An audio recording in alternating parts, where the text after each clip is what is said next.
Avant de commencer ce tuto, n'hésitez pas à vous abonner, à liker et à commenter, mais aussi à activer la cloche pour recevoir une notification dès la sortie des prochaines vidéos. N'oubliez pas que la chaîne a besoin de vous, alors n'hésitez pas, si vous le pouvez, à nous soutenir en cliquant sur le lien donation dans la description de cette vidéo. Merci à toutes et tous par avance.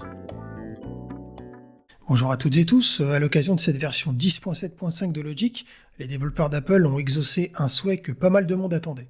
C'était d'ailleurs l'occasion pour des éditeurs tiers de proposer cet oubli de la part de la pomme sous la forme d'un outil payant. Mais de quoi s'agit-il, me diriez-vous? Eh bien, qui dit effet MIDI implique qu'à partir d'une note, par exemple ici, sur une des touches de mon clavier d'ordinateur, on puisse déclencher un comportement particulier, comme par exemple le fait de faire jouer un pattern lambda à ma sonorité qui se trouve juste ici. Jusqu'à présent, et sans utiliser un logiciel ou plugin tiers, il était impossible de récupérer le contenu des notes jouées par l'effet MIDI appliqué, et donc impossible de faire la moindre modification des notes. Heureusement, aujourd'hui, c'est de l'histoire ancienne, et vous allez voir que c'est là aussi d'une simplicité extrême. Dans un premier temps, on va créer une piste instrument virtuel, comme dans cet exemple.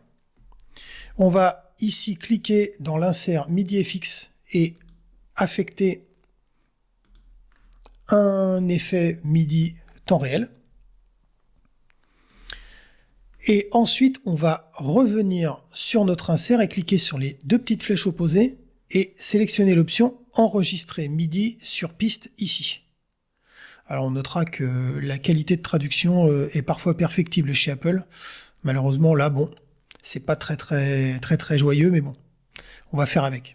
Donc je clique dessus et on voit que immédiatement, lorsque ma fonction d'enregistrement est active, j'ai deux petits pointeurs orange qui se trouvent de part et d'autre de mon insert MIDI et donc de l'effet qui est sélectionné. Alors ici, ce qu'on va faire, c'est qu'on va écouter notre sonorité avant que l'effet MIDI soit appliqué. Donc je vais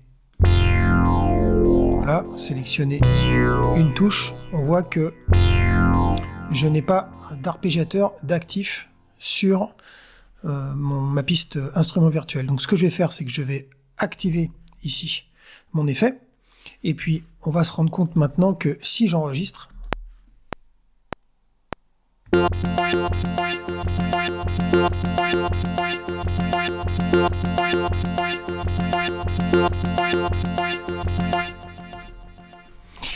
eh bien j'ai dans mon éditeur MIDI, en double-cliquant sur ma région, eh bien j'ai mes différentes données MIDI qui apparaissent et que je pourrais très bien modifier comme bon me semble pour arriver à un résultat qui sera peut-être plus en conformité avec ce que moi je chercherai à faire.